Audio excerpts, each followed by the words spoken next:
are up, our minis are up. What's going on, everyone, and welcome back to another builds update review for ranked Joust. And as I just said, we're gonna be looking over some builds specifically for 11.10. I think the last one I did was 2 or 3 patches ago, 11.7 maybe even further back than that. But yes, we're going over some builds for ranked Joust. There was enough changes in the meta. There was actually a lot of changes before, but just not enough to where I thought I could update every single class, because there are some new items, not new items, but change in items to all classes, whether it's significant or slightly changed, so not as significant, but still enough to where I can update every single class for every single build. But if you are new and this is your first time watching this, I do build update reviews for what's in the meta for ranked Joust. And I believe this one and maybe one more will be left, as there really isn't that much longer in Smite 1. We'll have to see what Smite 2 brings us in terms of Joust and ranked Joust, but as of right now, we're going to be going over some builds. Short and sweet, or going to try to. I'm going to segment this up into each class, and then in the description or in the bar, you'll see that I have all the builds segmented by hunters, AA hunters, or mages, whatever. You'll see it if you want to skip ahead. But enough chit chat. Let me get rid of this. I'm not streaming right now. Anyways, we're gonna go ahead and start out with the easiest ones first. My cat's bumping the fuck out of my mic. Sorry. We're gonna start with the easiest ones, and then we're gonna go to the hardest ones. So roughly around your warriors and your guardians are the most complex, as there's a lot of items that they go, and we'll do that one last. So we're gonna go into hunters, which is arguably, in my opinion, the easiest one. So let's go ahead and go into, I already have these builds set up too, so can you can just screenshot them if you'd like. Well, starting out with AA hunters. So I can't remember exactly what was in the meta last time I did this. I guess I could have gone back, but I don't think you need to. Most of this stays the same from last time, outside of a couple items. And let's go ahead and talk about it. So, also for the people who haven't seen these videos before, this might be your first time, and so you may not know the explanations. But if you do know the explanations, you can just copy and paste. But here we go. So we have our first 2 starters. We have Leader's Cow, which is the first one. So you're going to go into Leather's Cow, or you can go into Arrow. I have been seeing Gilded Arrow a little bit more, specifically into the Ornate Arrow, as you can get a little bit of crit, which isn't necessarily great in Joust, and for the most part isn't good in Joust, ranked Joust, just because of Spectral Armor. But you can, because everyone knows it, and this is the optimal build for that, for Joust, you can sneak in some type of crit. Sneak in some crit, and you can catch people off guard. But generally speaking, you almost always want to go Leader's Cowl. It just gives you everything. Hunter's Cowl gives you that aura that you always have in Joust, which, if we look at it, gives you 5 increased power to all nearby allies, which is obviously good, and you're always going to be near them. So there's that. And then Leader's Cowl, very similarly to the passive, being near allied gods. So obviously always going to Leader's Cowl, in my opinion. I do remember that going into your first item last time, Aussie was the meta pick. That item, I think, got nerfed, and then Crimson Claws got buffed. And then again, a patch later, Crimson Claws got buffed again. I think I got 50 less gold and 5 increased power.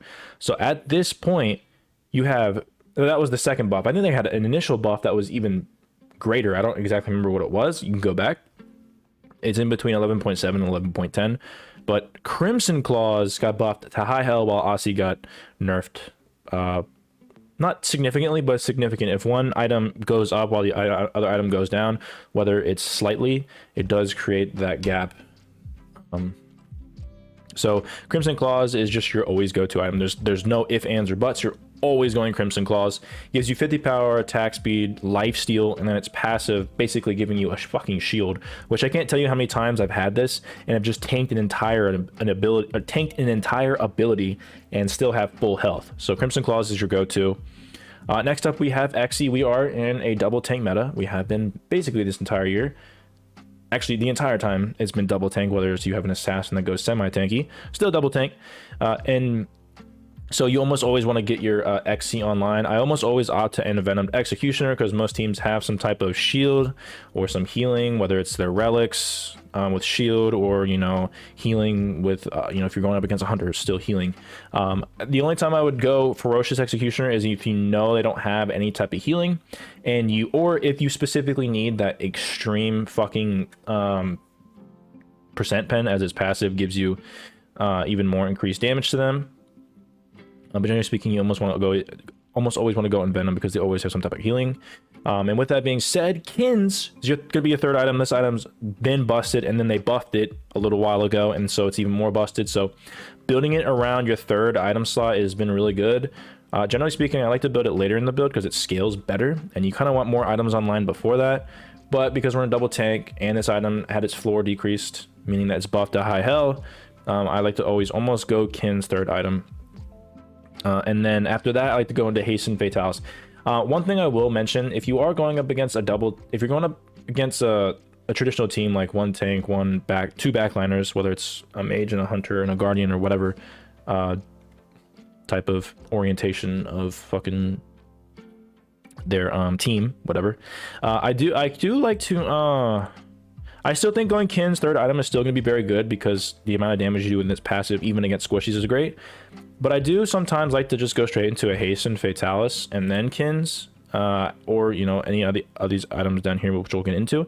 Because you don't really need the health damage as much. And so Hasten Fatalis might actually be more beneficial in that slot if you're going up against that team comp. But generally speaking, always almost go Kins and then Hasten. Hasten got nerfed, but still one of the best items for hunters for obvious reasons. Being able to stick is insane.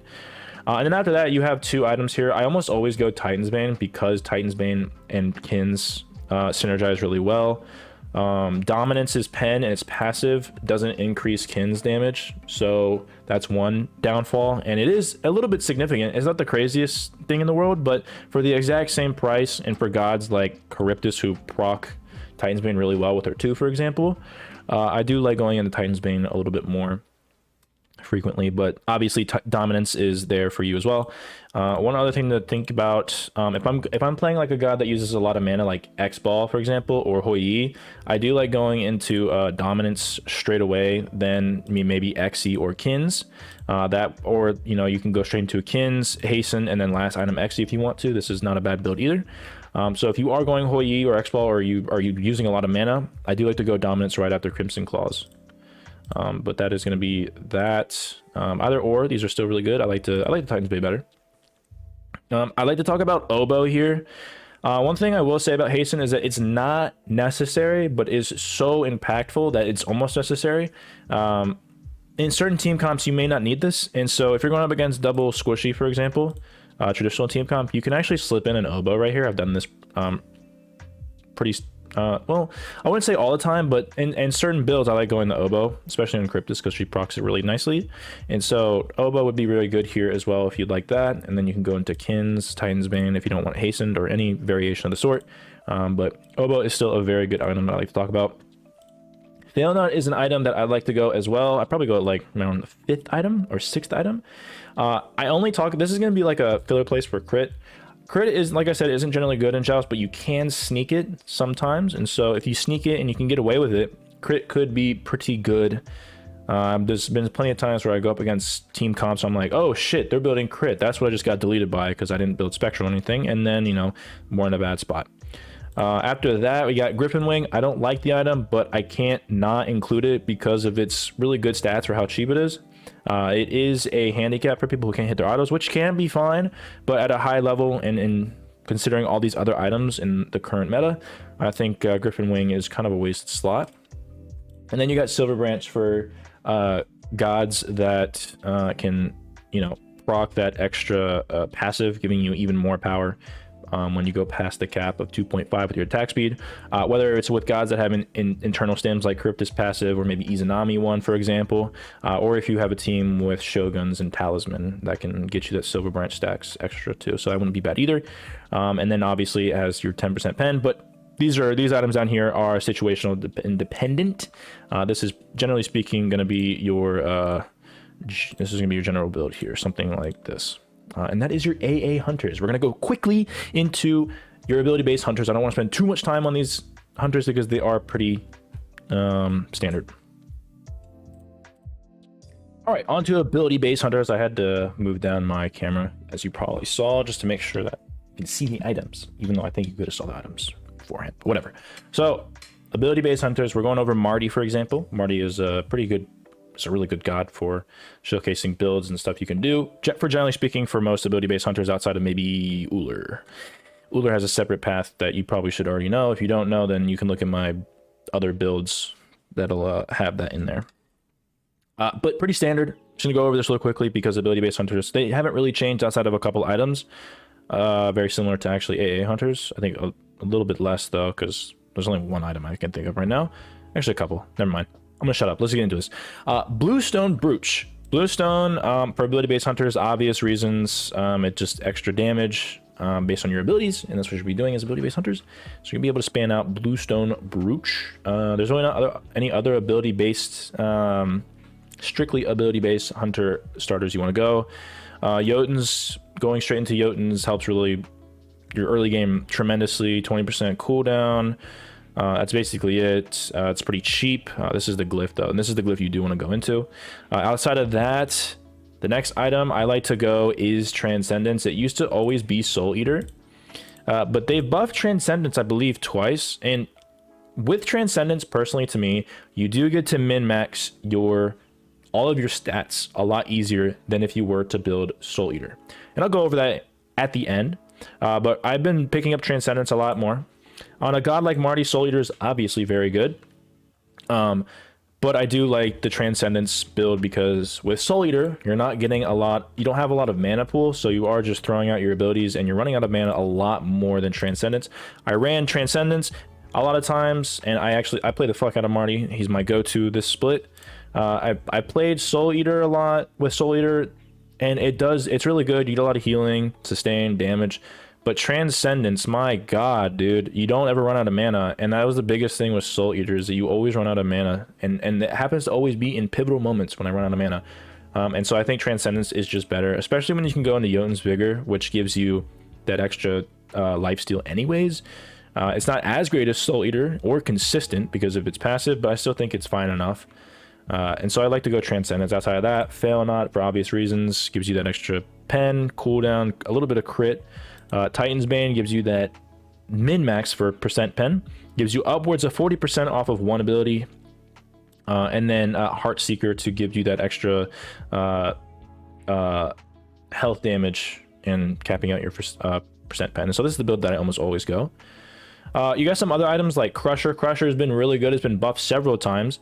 If you're going Soul Eater, for example, and you want to go Soul Eater, whether it's on Chiron or Marty, you can go Soul Eater and then Crusher. And then after that, an item like Titan's Bane will be, very good. Or Fail Not, for example. Although it doesn't min-max your... And this is the problem that I have, because you don't min-max a lot of your stats here. You only get, so much fucking... Oh, I meant to get rid of this. You only get to have so much, min-max of your stats. So if you're going to go Soul Eater, you go Titan's Bane, Crusher, and then Heartseeker is what I meant to say. Or you could go Crusher first into... this is actually probably the build I go. Crusher's Titan Bane, and then Heartseeker. And it maxes out your percent pen, and you have 30% CDR. Beat Stick is just your placeholder for if you need anti-heal. So usually I'll go Transcendence and then Beat Stick and then move on with my build. Like that, for example. And then you have Duality, which has been picked up a little bit more. It's been buffed pretty significantly. I think it's a very solid item right now. And so you can actually take its place for, like a, I don't know, Heartseeker, for example, if you wanted. And you can go a build like this, for example. And that wouldn't be bad either. Any type of interchange of the build here outside of, your Jotuns and Trans, I feel like, / Soul Eater, actually. One thing I will say though, so this is what I'm gonna go over, and then we'll be done. If you're gonna go the build Jotun's Trans, Fail Not, Titan's Bane, and Heartseeker, this is the most min-max build that I feel like you can do.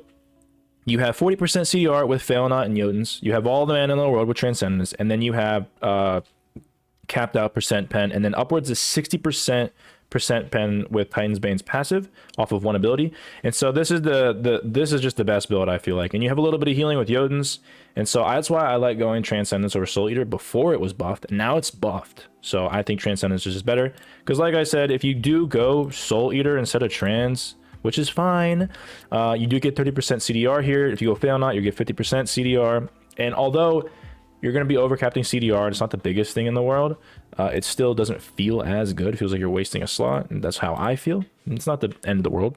But you know, there's a little bit harder ways to get, so you'll get something like this, 40 or 60%, well, 40% percent pen and upwards of 60% with Titan's Bane's passive, and then you'll have 30% CDR for, I just don't feel like it's as good as you do with Transcendence. So that's just my go-to for this build here. So yeah, that's basically it for your ability-based hunters. I talked too much about this, I think, but we're gonna go on to, I believe, mages next.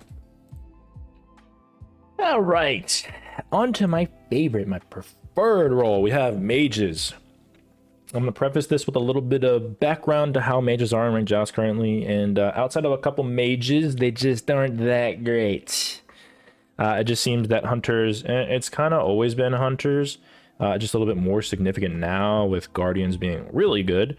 So having double guardian and a hunter is going to be good. If you're going to have a double guardian and mage, obviously triple magical is not going to be good.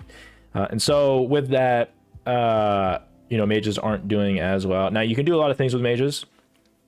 It just feels like hunters are a little bit more significant and a lot easier to play.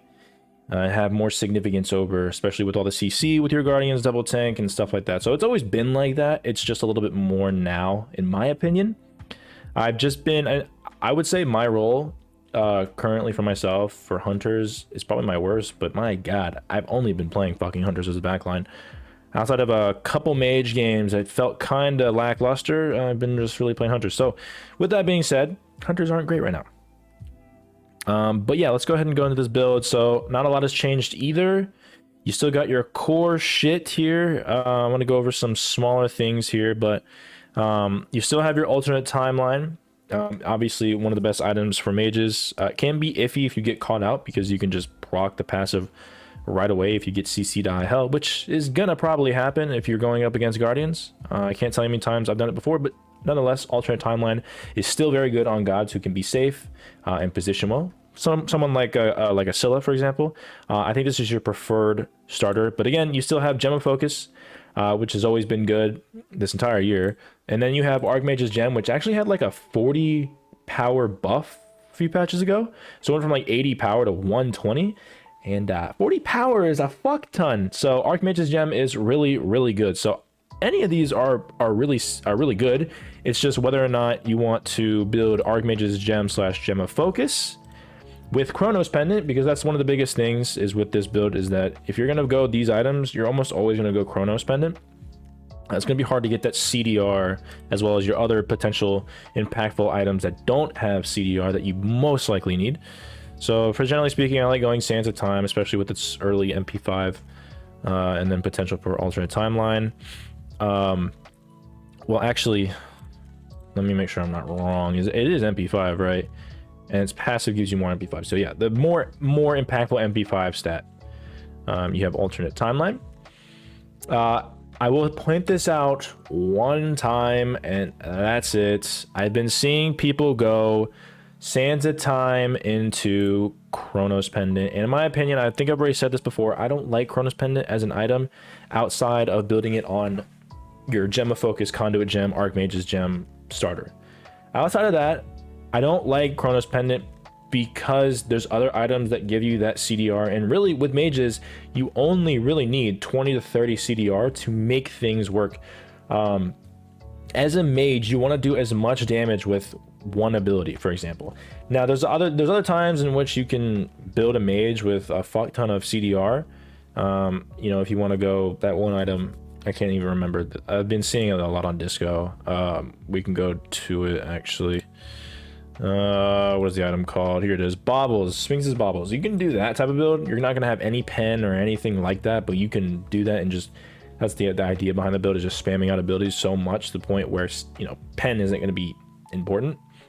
But again, in my opinion, when I'm playing mages, I just want to do as much DPS as I can with one ability just to, you know, kill them. Do so much damage, get out, and then reset. If you're going to go more a cooldown build, you're not going to be doing as much damage. You're going to have your cooldowns up a lot more, but you're not going to be doing as much damage, which I just don't feel is as good for ranked Joust. Now, people might disagree with me, but that's why I don't like going Chronos Pendant, because again, Chronos Pendant gives you a lot of cooldown, a little bit MP5, it gives you it gives you really bad power actually. It's shit power with no pen or anything like that. And so if you're going to do that, you're going to do it with Chronos, or you're going to do it with Gem of Focus, Archmage's Conduit Gem. But I have been seeing people do it and they have been winning with it, so I had to say it. You can go Sands of Time with Chronos Pendant. It's a crutch item, in my opinion, but you can if you want to. So if you'd like to do that, then you can. But in my opinion, I don't think it's good.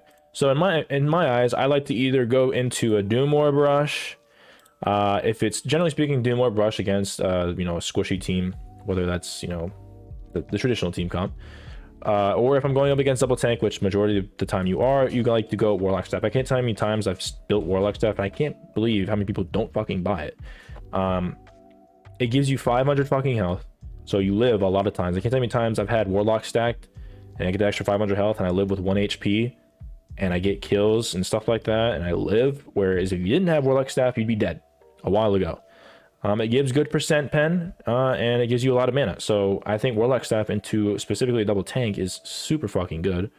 Or you can go into Deso Rush, which I don't really like as much. But just for the general outline of a build in the current meta, I would probably go Warlock Staff. And then I would go into Spirit Desolation, giving you that little bit of cooldown that you need. Again, Sands of Time gives you 10%. Deso gives you 10%. You're at the 20% at this point. And then obviously if you need anti-heal, you do have Divine Ruin. And then, but after this, I like to always go into Obsidian Shard. I would usually build Obsidian Shard later, and this would probably be a Staff of Mirrodin right here. And it still can be, but Obsidian Shard got like 15 extra power for no fucking reason. Ob Shard was my go-to percent pen item in ranked Joust anyways. I don't like Charon's Coin as much in Joust anymore, and that was before this buff. Now it's buffed again, or buffed even more. So Obsidian Shard, I'd like to go into your third item slot, very similar to like a Kin's. It's not exactly the same though, but I do like going Obsidian Shard here before, and then after that you can go into your Staff of Mirrodin, which gives you 30%. Most mages work well with this outside of a couple. Even Scylla, for example, it doesn't proc it on. I don't believe it procs it on Scylla's actual ult, but again, you ult, and then as soon as your ult's done, you have a lot more power on your 1 and your 2, which, if you don't know Scylla, she has a lot of fucking damage. So I think Staff of Mirrodin's almost always on every single mage. And then you have Soul Reaver. Now you can mix and match these items, whatever ones you prefer more. Like if you want more cooldown first, you can go Staff of Mirrodin, Obsidian Shard, Soul Reaver. If you want more health damage, then you can go Soul Reaver and then into Obsidian Shard. It really just depends on what you want. Outside of that, you can even skip Staff of Mirrodin if you want to. I mean, it's 20% cooldown, not the greatest, but still workable. And then you can go into like E-Staff if you really just want to do so much damage to tanks, which at this in this meta there's going to be tanks everywhere. So I think Ethereal Staff is one of the most underrated magical items for guardians and mages. It's so fucking busted at this point. I think it's better than Curse Weaver, because of the nerfs that's been happening. I think Ethereal Staff, I mean, they added a whole fucking buff to it, like, or a whole extra stack to Ethereal Staff, which means you're stealing an extra fucking 6% maximum health, which does way more than fucking Curse Weaver. And in fact, it's the exact same thing as Curse Weaver, just you don't get to see the pretty little numbers, I guess. I don't know. So I think Ethereal Staff, any type of that, this build right here is good as well. And then finally, you have Rod of Tahuti at your latter half of the build, and probably your least likely other item to build, I feel like. I think Rada Tahuti is a very good item, but there are so many other items right now I think that are better. Maybe if you don't need Staff of Mirrodin, you can actually just go Rod up to Tahuti either at this 5th spot, or you can go Soul Reaver into Rod Tahuti if you don't need Staff of Mirrodin, for example. And that'd be good here too.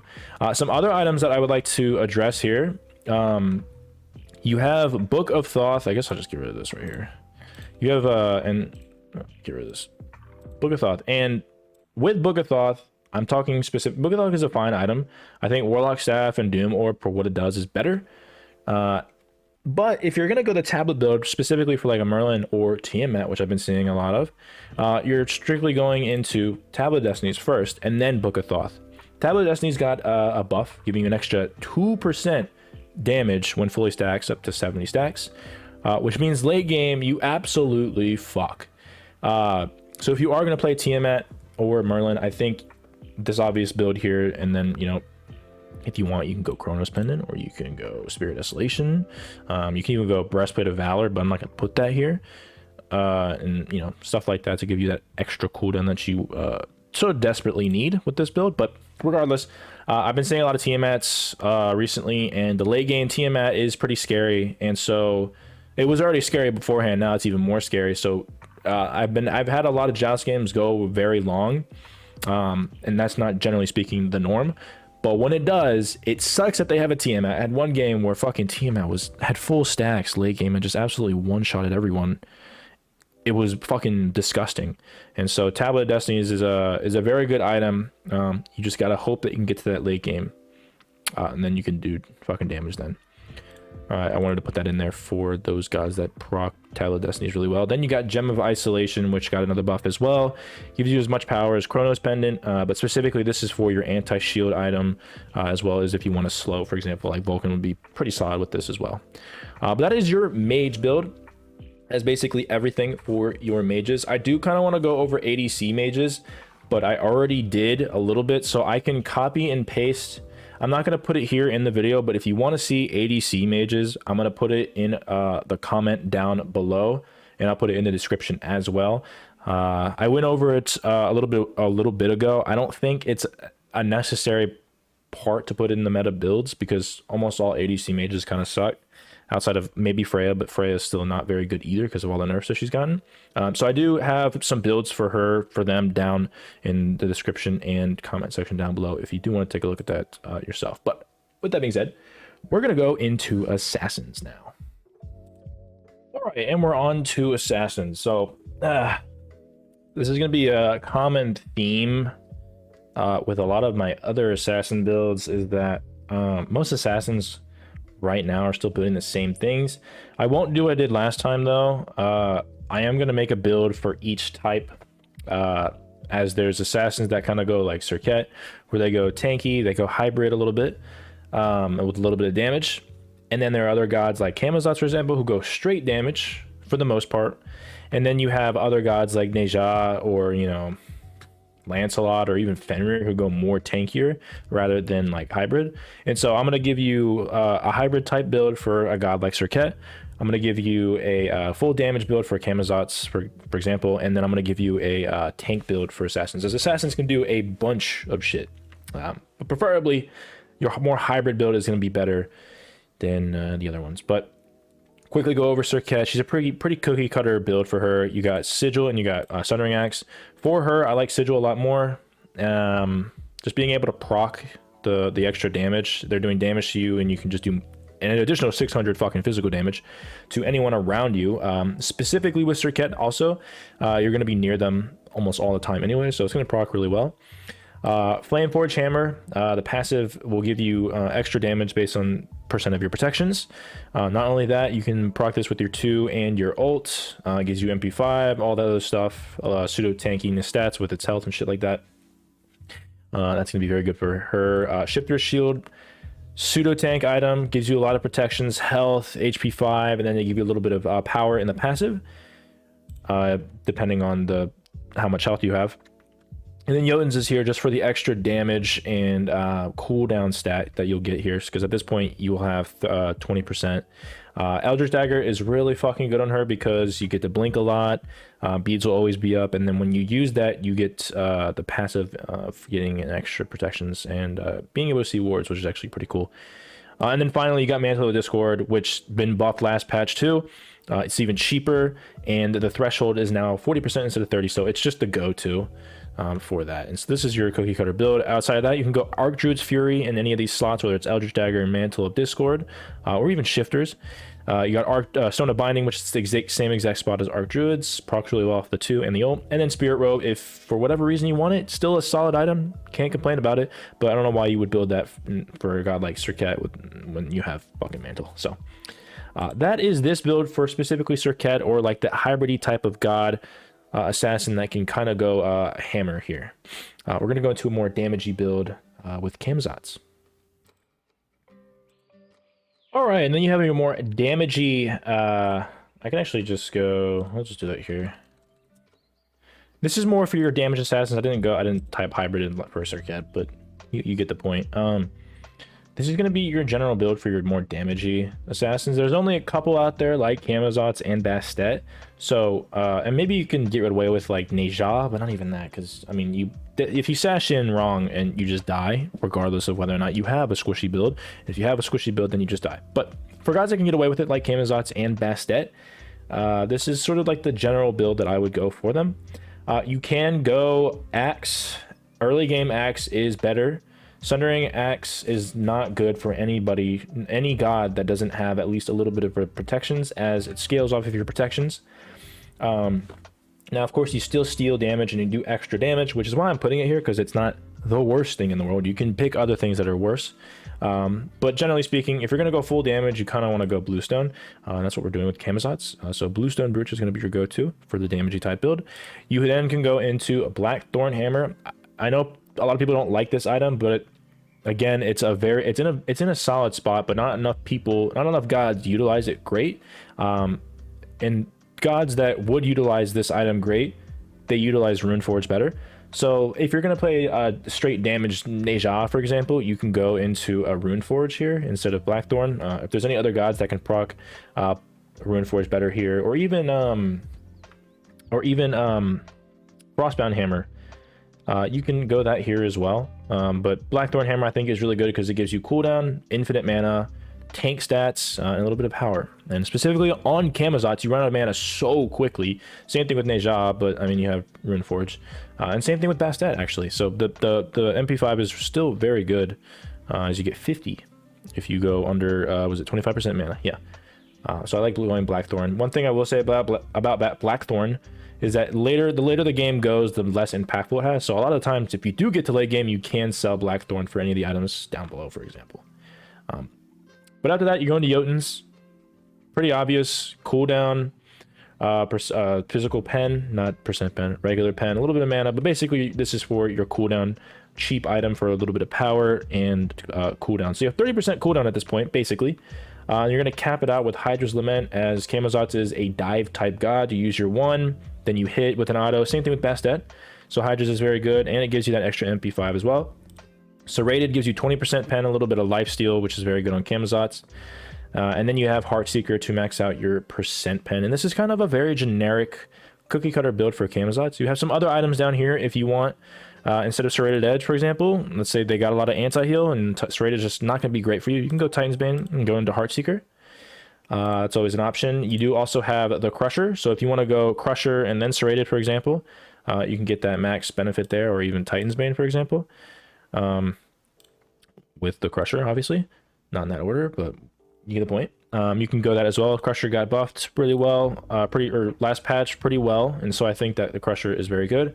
And then you have Beat Stick here instead of like Hydras, for example, if you need that anti-heal really badly.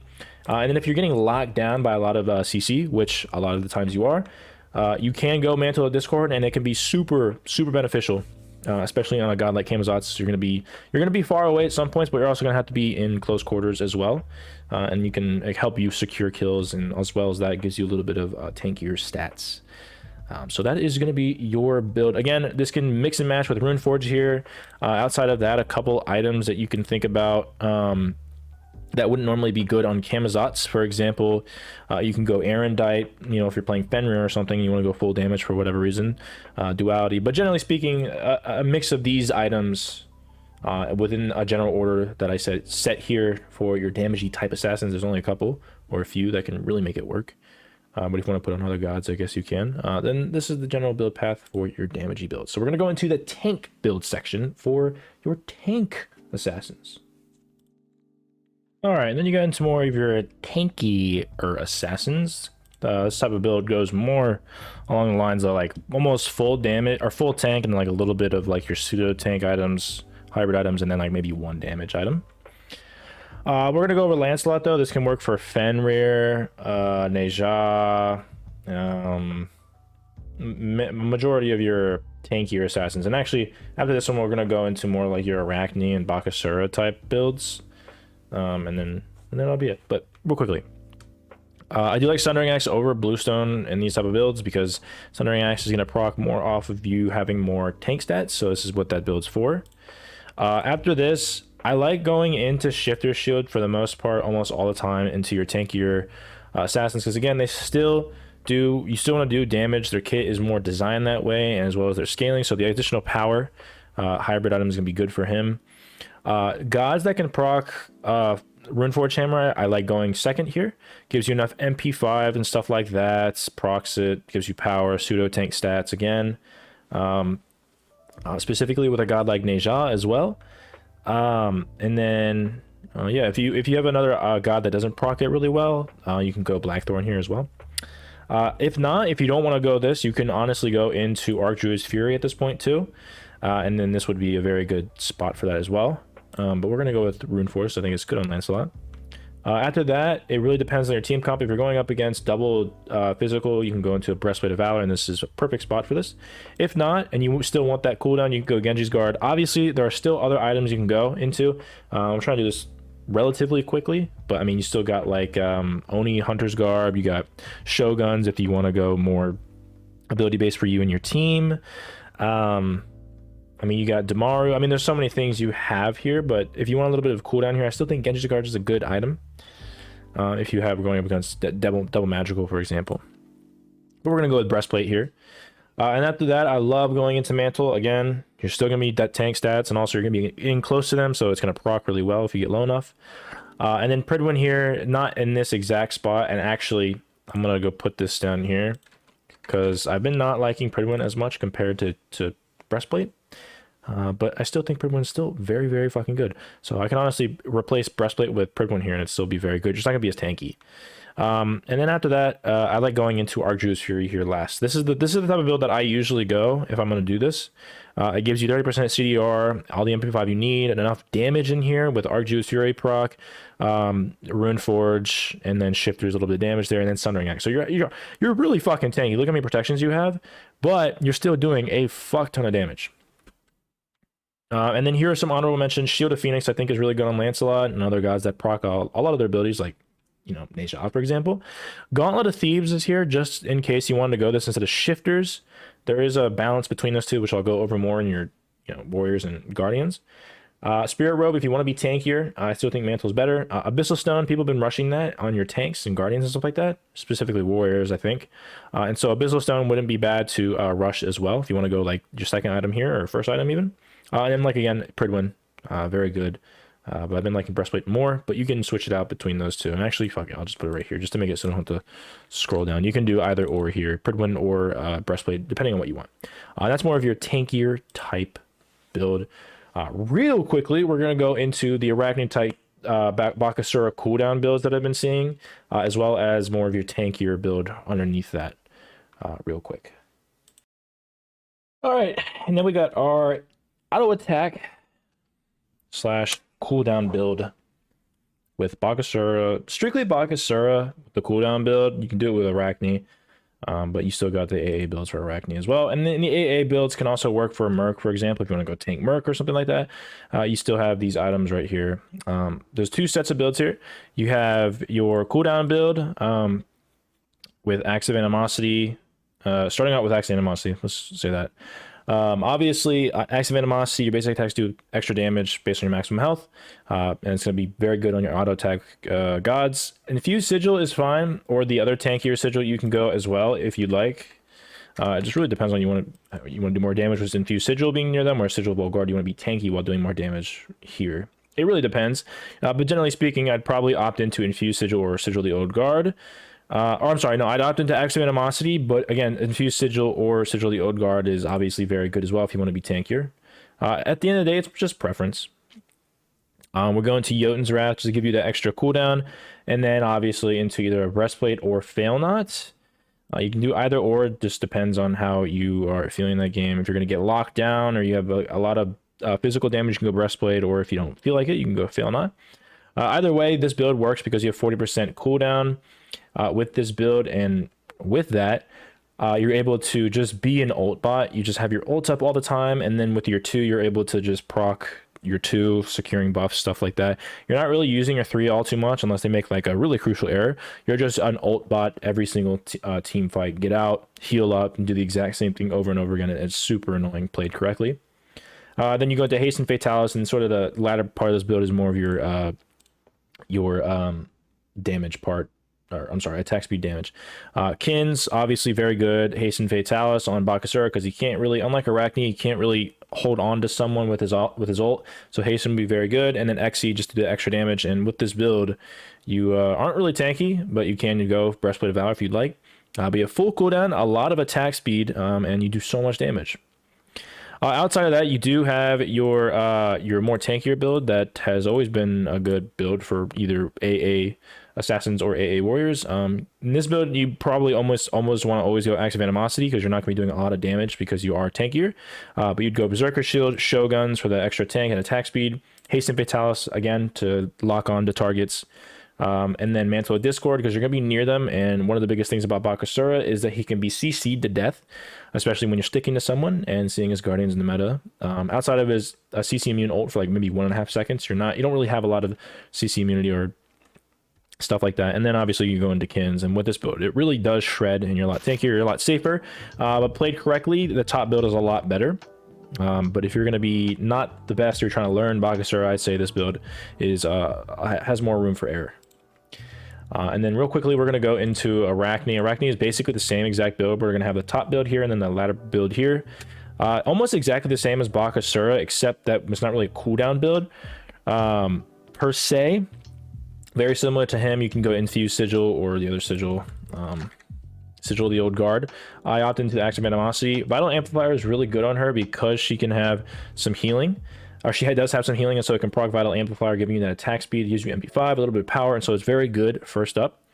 You can go into Jotun's Wrath after this, just get a little cooldown, and you're able to just throw out your abilities. Very similar to Bakasura, not the same effect though, because Arachne isn't really an ult bot. Her ult is more of a getaway or chase.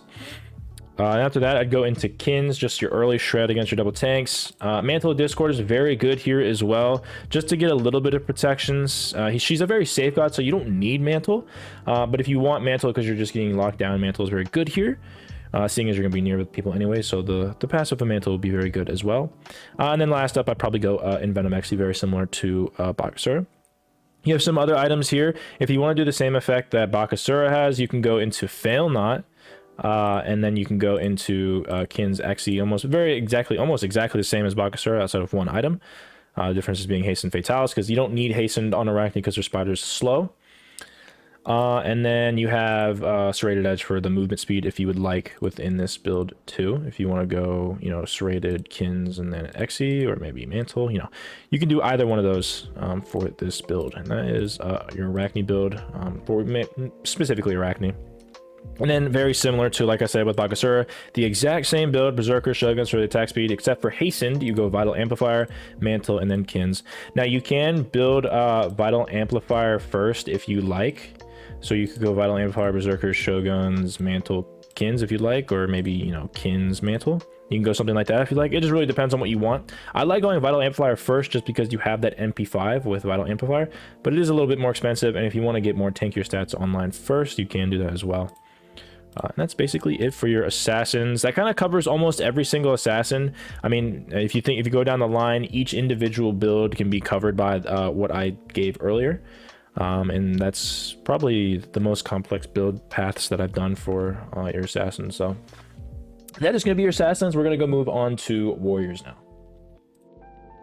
We're on to ability warriors, and as you'll see by how many items are here, this is where things get to be more complicated. So you'll see these three lists right here, these three rows, I mean. So these are going to be items that are good, but not necessary every single time, whereas these three rows right here are going to be your cookie cutter type of items that you should be looking at for the most part as ability warriors.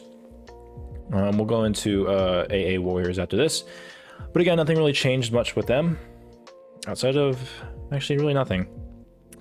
But anyways, warriors, a couple items have resurfaced. I want to say resurfaced. A couple of them just kind of became meta after a few patches. But general concept of all the good warriors like Shiva, Odin, Cuchulainn. Well, Amma's an AA warrior. I'm trying to think, what are the other ones? Actually, let's go back here. Odin, Shiva, Herc, Cuchulainn, Shock, Achilles, Mulan, all your good warriors, and even Nike are going to follow the similar type of build. Starting with the starters, Sigil the Old Guard and Infused Sigil, I think have priority over Sundering Axe. I'm going to put Sundering Axe up here for obvious reasons. Works well with a lot of warriors as you build defense, and it synergizes well with Sundering Axe passive. A god like Shiva, I do think Sundering Axe is a little bit better on than maybe Sigil, just because of the amount of burst he has, you know, setup and shit like that. That the Sigil is probably not going to be as great on him. Still good, but I think maybe Warriors Axe is better on him. But like on a god like Odin or even Herc, Infused Sigil / Sigil the Old Guard would be better. But for this, we're going to go with Sundering. Either or is good. Preface on Sigil though. Shifter's Shield, still a very good item. Outside of that, you have Gauntlet, which is down here if you want to go Gauntlet. But generally speaking, this is what you really want to go. Couple gods that are really good with Abyssal Stone. Chalk is very good with Abyssal Stone. In fact, most warriors are good with Abyssal Stone. There's just a couple notable warriors that are better with it than others. But generally speaking, it is a very good starter item. The only thing that it doesn't really give good is CDR. And I'm sorry, not CDR, MP5. But neither does Shifter Shield either. So honestly, you can go Abyssal Stone and then go into your MP5 items. I've been liking Abyssal Stone a lot more. They buffed it. Its passive is very good in Joust with this minus 20% negative CDR. Just to make it to where other gods can't really spam out abilities. And let me tell you, I've been going up against Abyssal Stone, and I've been using Abyssal Stone, and you definitely fucking feel it. I've actually seen some of my abilities go from like, it has like a 10-second cooldown and went all the way to fucking 12. And I'm like, whoa, what the fuck? Stop that. So it is actually very impactful. It gives great stats, and it's a good starter as well. After this, Flameforge Hammer, very obvious. Gods like Odin, Shiva, Mulan, Wukong, Horus, very good with this item as well. If you don't want it, let's say for Cuchulainn, for example, you can go Blackthorn, or just straight up skip it. You don't really need to go Hammer, but I do believe that Hammer is very good in this spot. Nothing's really changed for that either.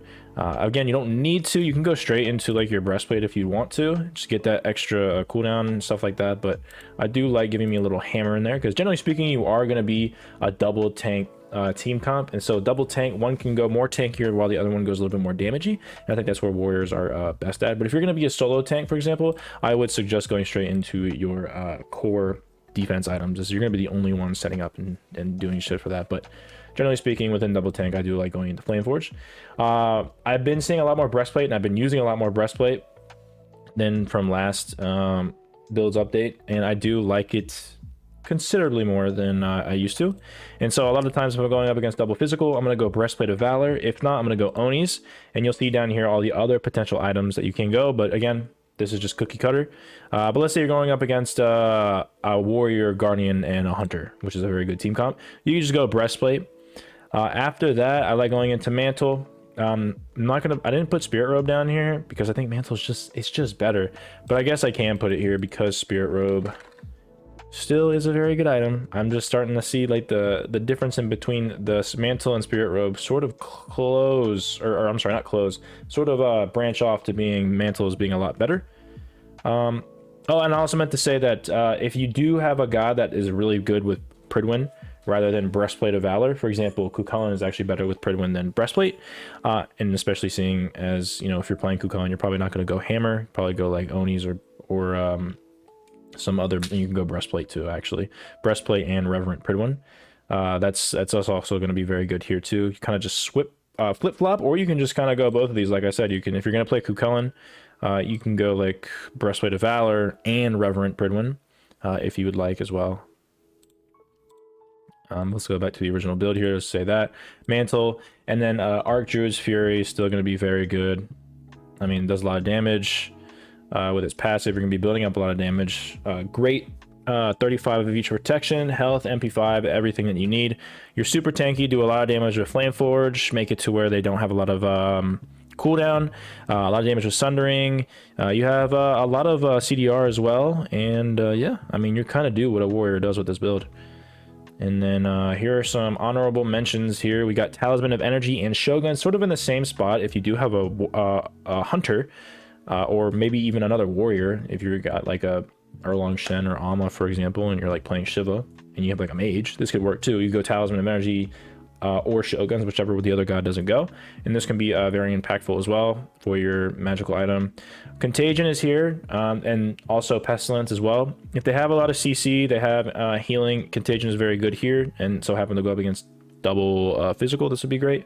Wingblade, Wingblade, Wingblade. I don't know, I can't tell you how many times Wingblade has saved me, or is just not anyone. I've been a damage dealer, and I say like, let's go Wingblade here, and then they don't go Wingblade. Multiple of my teammates, and it's just because it doesn't really give the great stats that other items do.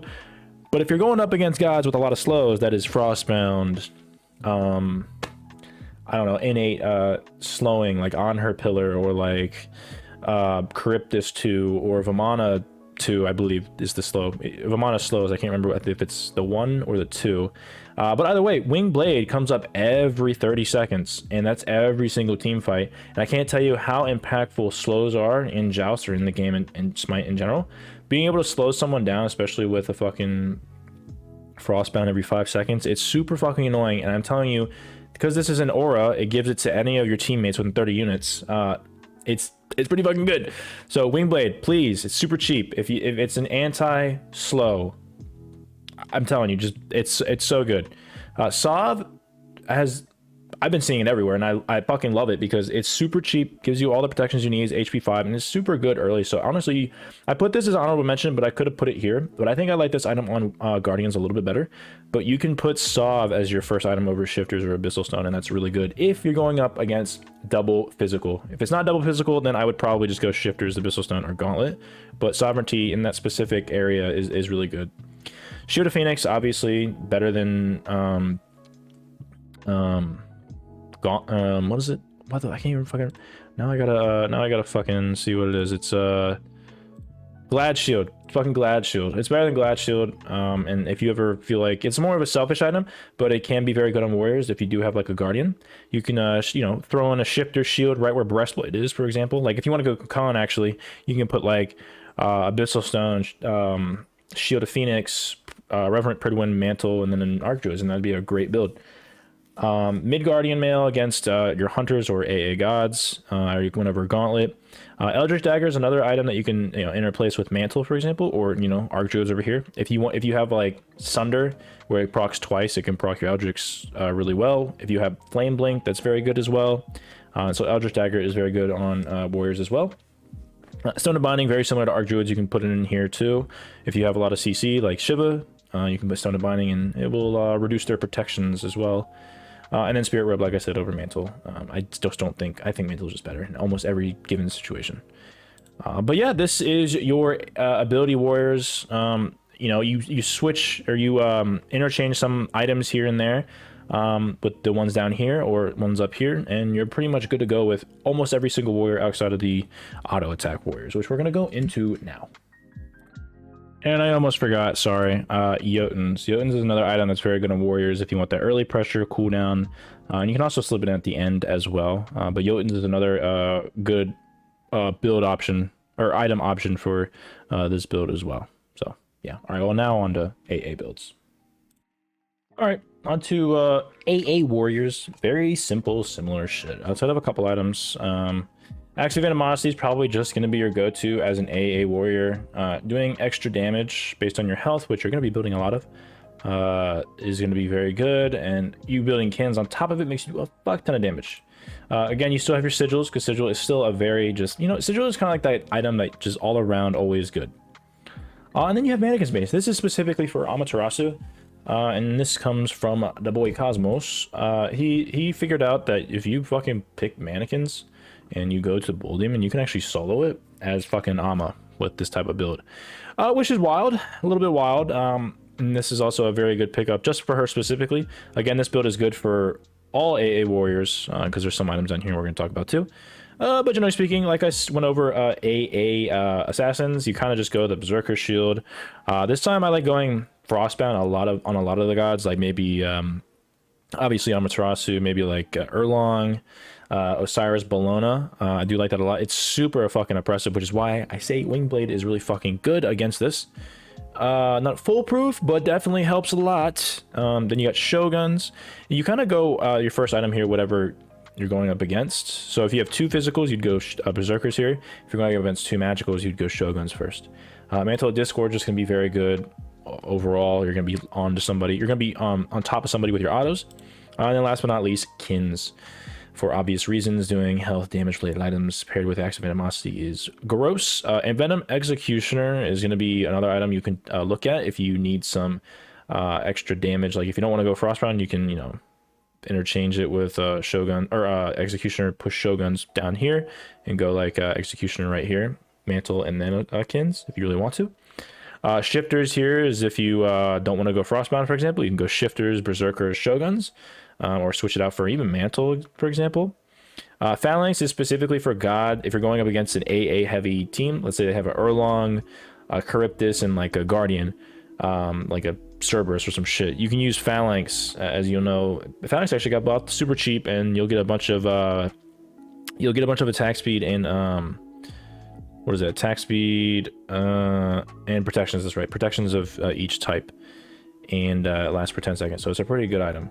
Flameforge is specifically for those guys that do have more CC, so I'm specifically thinking about Erlong with his 2 and his pin and his ult, actually, technically. Reverend Pridwin, very good as well. Oh, actually, Gilgamesh can proc this as well. And speaking of Gilgamesh, Pridwin is also very good on gods like that can kind of go both, so like Gilgamesh, but also very good on Amaterasu too if you wanted to go Pridwin here instead of Mantle. Talisman of Energy is just another option for your Shoguns area, and then Vital Amplifier specifically for Amaterasu, as she does heal in her 1, so she can get the max benefits out of Vital Amplifier pretty easily if you wanted to go that instead of Frostbound, for example. But that is it. That is your AA build. I really like this on Ama. The Active Animosity, Berserkers, Frostbound, Shoguns, Mantle, Kins. Obviously you can go Mace. But obviously Ama's a very good god currently in Joust.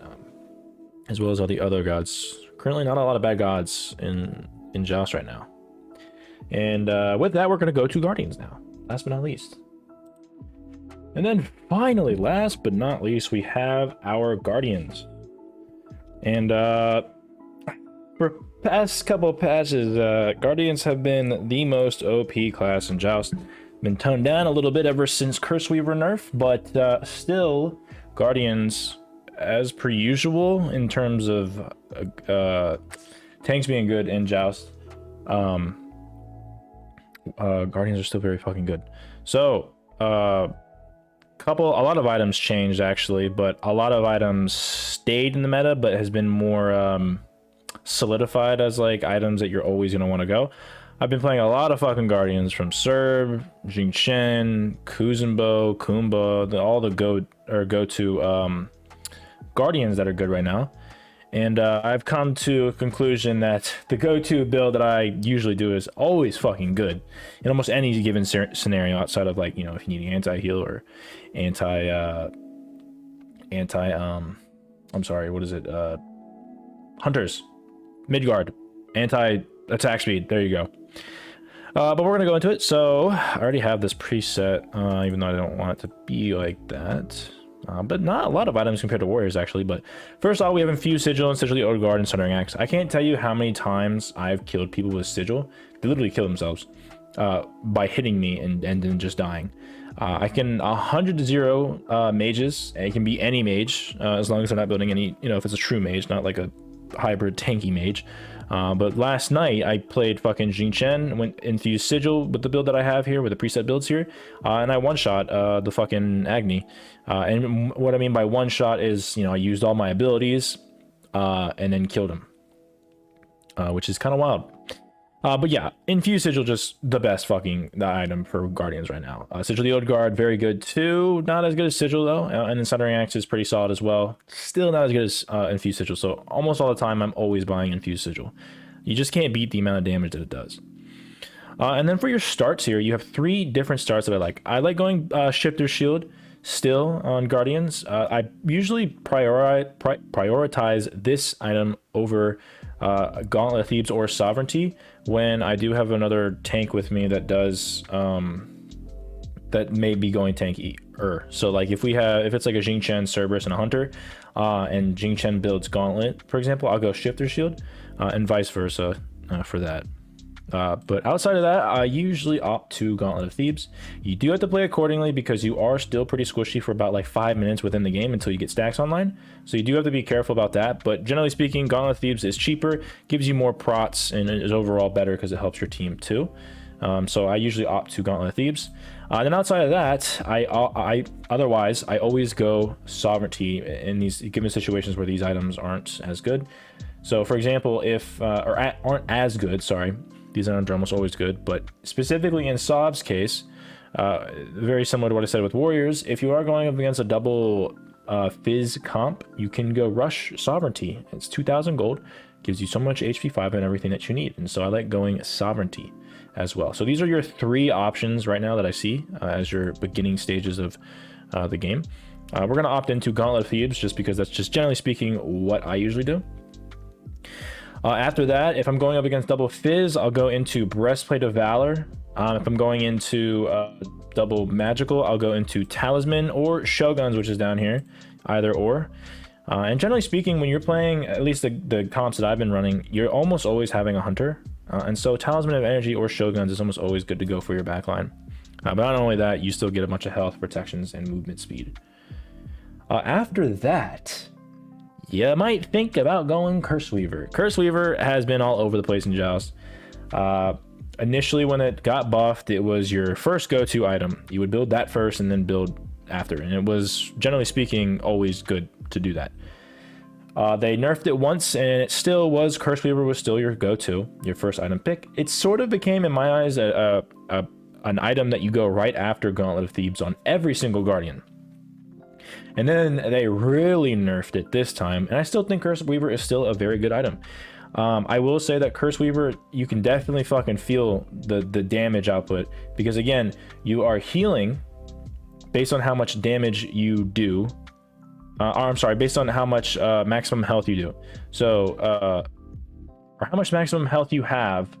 Basically, Curse Weaver, you do damage based on the maximum health and maximum mana you have. They nerfed it to where it was 7.5% of your maximum health as damage, but now it's 5% of your maximum health, which royally cucks the Guardian. Still a very good item, but it definitely does hurt them more, because remember, you do 5% of your maximum health as damage when they use an ability, and then you heal 100% of the damage dealt. So if you're doing less damage, you're also healing less. So that is the thing about Curse Weaver, and that's why that 2.5%, along with the 20 seconds now that it is, instead of like the 10 it was before, all the way back when it first got buffed, is pretty significant.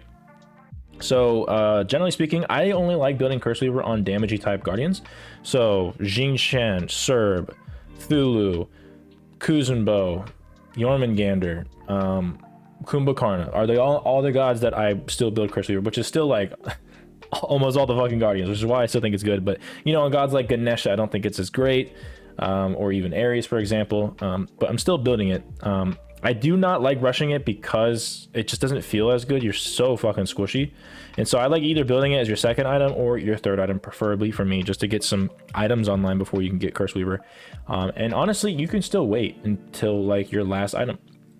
At that point, I would just buy Ethereal Staff. But this is the general build that I usually go, whether it's, you know, Talisman or Breastplate. Let's just go Breastplate this time. I've been building Breastplate a lot. And then you go into Curse Weaver, for example. Pridwin is here if you here if you don't go Breastplate and you don't need Breastplate. So for example, let's do that again. Let's say you go Talisman, you don't need the Breastplate, you can go Curse Weaver here, and then you can go Pridwin right here if you don't want to do that. And this gives you a lot of cooldown here. If not, then you just go this build where you go Breastplate, Curse Weaver, and then, you know, Reverend Pridwin. And then last but not least, you either have Eldritch Dagger or Mantle of Discord. A lot of the times you can delay your Curse Weaver here, which means that you can, for example, if you want this, you can go into Eldritch Dagger first and then go into your Mantle of Discord and Curse Weaver, for example. And this would mean that you get your Relic Dagger online sooner if you want to have relics that you want. But either way, these items right here, whichever order you do it in, as long as it's in that, and as long as you're using these items, I think you're doing fine. But preferably, like I said, I like going Breastplate, Curse Weaver, and then Eldritch Dagger, if, you know, in this spot, for example, and then, you know, like Mantle of Discord would be like a really good build that I like here. Eldritch Dagger, obviously, I almost always build Sunder because double tank. Sunder is just very good. Double procs your Eldritch Dagger, and then I go Fire Blink, and that just seems to be the best thing, the best way I'm able to do damage and shit like that. And it's really fucking good. You're super tanky, you do so much damage with Curse Weaver and Fire Blink, Sunder, Eldritch Dagger procking, Sigil, Infused Sigil, and then yeah. So like again, you can kind of mix and match here just one last time. If you wanted to go Talisman, for example, let's say you wanted to skip Curse Weaver, you go Eldritch Dagger, then you can go Curse Weaver and then Mantle of Discord, for example. That would only give you 20%, but I was of the assumption that it was a Breastplate. That's my bad. You could go Pridwin, Curse Weaver, Eldritch Dagger. To do something like that if you wanted to do this build, for example. But as long, like I said, as long as you're mixing and matching, you should be pretty much good to go. Shoguns in place of Talisman, these are your honorable mentions that you can go in specific situations. Contagion and Pestilence here for anti-heal. Ethereal Staff, I think, is better late game, and so I think if you're gonna do a build where like you go Breastplate, Eldritch Dagger, Mantle, and then Curse Weaver, you might as well just get rid of Curse Weaver and go Ethereal Staff. There has been times where I don't go Curse Weaver till late in the game because I just want these items online first. So I think Ethereal Staff is probably better at that point, at that spot. But again, Curse Weaver is still very good slot in there, but Ethereal Staff I think is very good in this position too. Wingblade for slows, Midgardian for hunters or AA gods, and then Spirit Robe if you really want it over Mantle. But that's basically it for your warriors. The go-to build that I have been going, if you want a cookie cutter build, is I have been going Gauntlet, Breastplate, Curse Weaver, Relic Dagger, and then Mantle. And then that's basically what I've been going. You get 30% or 40% CDR with Relic Dagger, Mantle, a bunch of protections with all this, Curse Weaver for that as well, and then, you know, Infused Sigil. You do so much damage. The damage that you do with Infused Sigil and in combination with Curse Weaver and your Relic Dagger being able to proc Sunder all the time, as it's now 2.5%, or it's a percentage of all that of what the person's health is in total, not how much the god has at the current time. So you're doing damage, more damage overall, and then Fire Blink and shit like that. The amount of damage you can do is absolutely wild.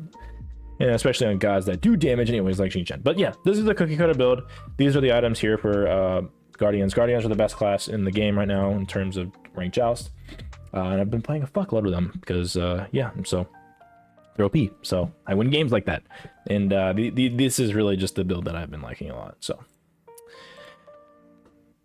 But that is it. We are done. That is all the builds for you. 11.10. Probably gonna do one more, about 11.12, 11.13, unless something traumatic happens, which I don't believe that will, or if Smite going in the direction where I think it's going, where there's not a lot of development going on in Smite 1 and they're putting all in Smite 2, there might not be any more updates that are significant. So we shall see. But that is your builds update for Ranked Joust for 11.10. If you do like this content, please like, comment, subscribe. If you have any suggestions or feedback, let me know in the comment section down below.